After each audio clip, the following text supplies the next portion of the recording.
Live from Fargo and serving you on TV, online, and on the go. This is Valley News Live at 5. Stop and take a real close look. A few flakes falling in Fargo and other places in the viewing area getting even more. Good evening and thanks for joining us tonight. Whatever combination of rain and snow you're getting, there's common ground for most of us. It sure is feeling quite cool out there. Let's check in with Chief Meteorologist Hutch Johnson for a look at what we can expect for the rest of the night. Hutch? Well, if you are heading out, the first thing to keep in mind is that the snow is falling in northwest Minnesota and it is reducing visibilities. And we have reports of snow in Grand Forks and it is accumulating on grassy areas. The good news is if you're traveling, that the snow is not really packing up on the road surfaces too badly, so that's a good sign.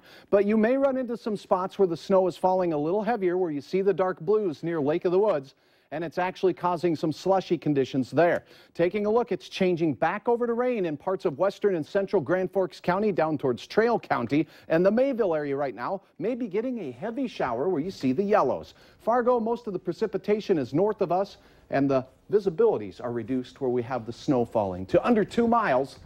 Your planner for Fargo-Moorhead, I think we'll see a few sprinkles. Northwest winds will make it breezy and cool. There's a wind chill out there, Stephanie. It feels like it's in the low 30s. So bundle up as you're heading out. Bring the umbrella, not the shovel. Okay. And I'll have details in your hour-by-hour forecast on what we're expecting for our weekend ahead here in just a few moments. It's kind of a slow move into winter. Yeah, a nice transition. It's a lot better than needing the shovel and snowblower today. That's for sure. Okay, thank you, Hutch.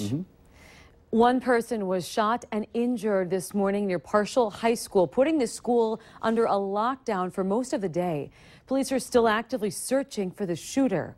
The Parshall superintendent says that he used a phone message system to alert parents and teachers of this shooting. Everyone inside the school was safe and the lockdown was lifted before 3 this afternoon. The shooting is still under investigation and authorities have not yet released a description of the shooter. A high-risk sex offender on the run from Minnesota has finally been located out of state. The Minnesota Department of Corrections says Rico Rodriguez was arrested in Belleville, Illinois. A warrant was issued on October 26th after Rodriguez cut off his GPS tracking device and left a halfway house in Minneapolis. Today, Belleville police spotted Rodriguez's car at an apartment building and he was arrested. Rodriguez has an extensive criminal record, and including convictions for criminal sexual conduct against a juvenile female and failing to register as a sex offender. We have some new developments now. Police now suspect foul play in the disappearance of a Bemidji woman. Rose Downwind has been missing now for more than 2 weeks. Police have named Marcello Sinrusti and Christopher Davis as persons of interest in the case. Police want anyone who recently spotted the trio or their truck to contact them. The men were driving a pewter-colored 2001 GMC Yukon, Minnesota plate number 325 MGP. Valley News Team's Neil Carlson shows us the latest on this case from Bemidji. Rose Downwind's ex-boyfriend, Marcello Cimarusti, told police that he saw Downwind leaving his Bemidji home on October 21st. Now police have been questioning Cimarusti and his friend, Christopher Davis, who are still in the area and talking to police.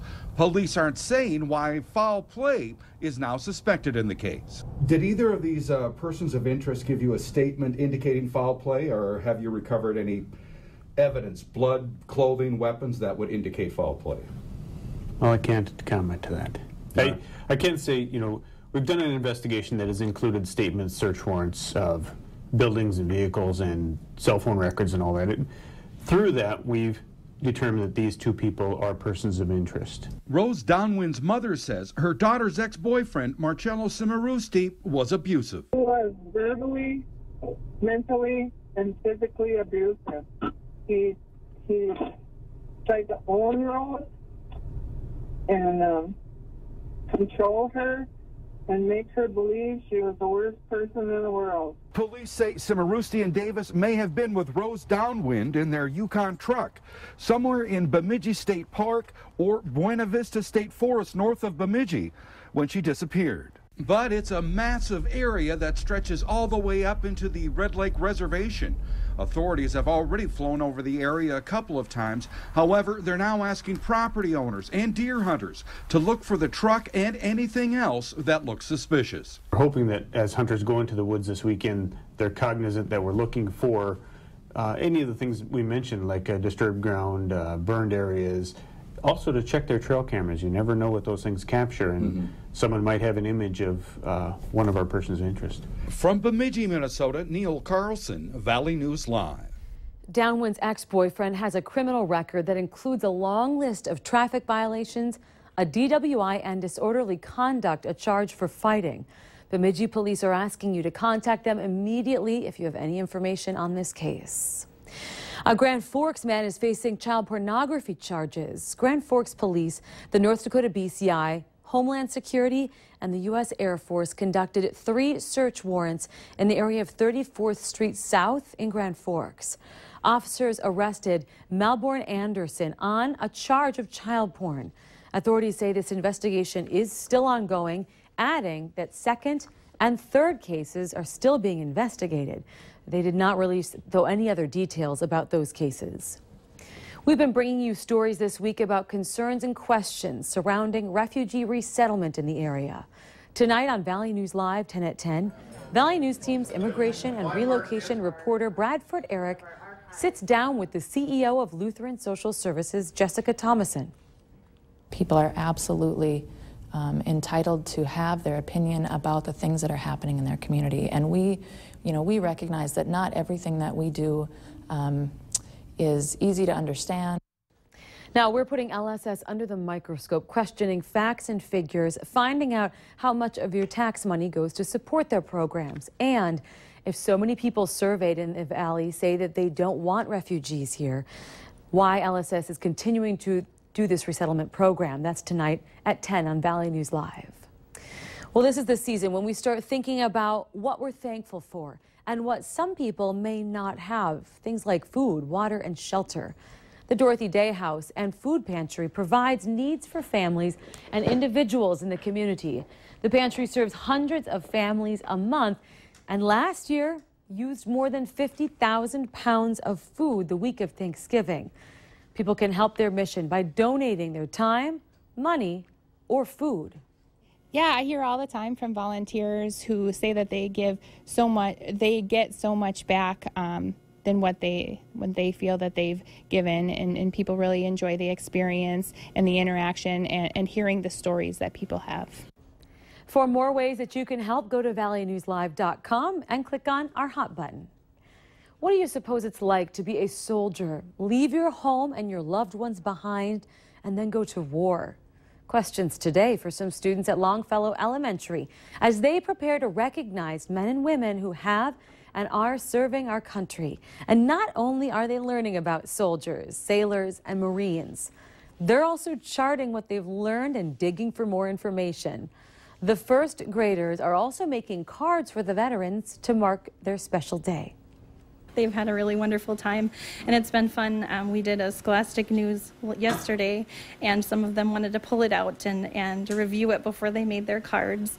And they've also been excited to check out some fun books in the library about Veterans Day as well. And on Monday, this group will head to the VA to deliver their handiwork and share what they've learned with those men and women who served.